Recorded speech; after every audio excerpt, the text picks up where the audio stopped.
दोघी बंधू. मला म्हणे तू लाकूड तोड्या. म्हटलं मला लहानपणची लाकूड तोड्याची गोष्ट आठवली. म्हटलं हा काय प्रकार. मी सांगतो 20,000 झाडं लावतोय. 4-5 वर्षापर्यंत त्याचे मोठे वृक्ष होतील. त्यांना पाणी द्यायची व्यवस्था करतोय, ड्रीप करतोय, लोक ठेवतोय, त्या ठिकाणी ट्रॅक्टर ठेवतो पाणी द्यायला. तुम्ही बघा.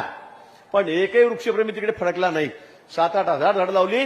त्या 2 महिन्यामध्ये मी 20,000 झाडं त्या ठिकाणी लावतोय. सगळं नाशिक आपण हिरवगार करतो, हिरवं करतो. आता पण यांना सांगेल कोण.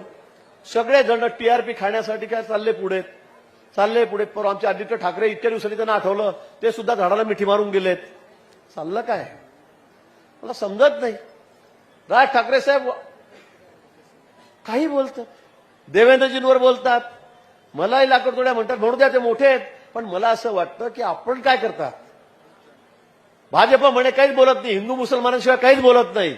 देवेंद्रजीच्या भाषणामध्ये आपण एक शब्द तरी सांगा मला. इतके भाषण तुम्ही ऐकतात दररोज, 4-4 ठिकाणी सभा होत आहेत.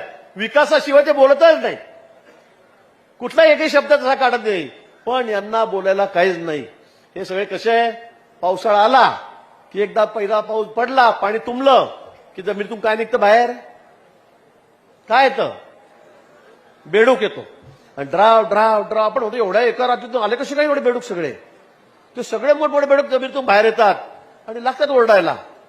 तसं यांचं झालेलं आहे. निवडणुका आल्या, हो मुंबई खतरे में. आता या मुंबईचं काय होईल. चालली गुजरातला. मराठी माणसाचं काय. अरे पण तुम्ही 5 वर्ष कुठे होतात. 25 वर्ष तुम्ही महापालिका सांभाळली मुंबईची. तुम्ही काय झोपला होता का. तुम्ही काय केलं. कोरोना सारख्या महामारीमध्ये तुम्ही खिचडीमध्ये पैसे खाल्ले. तुमचे लोक अजूनही जेलमध्ये आहेत.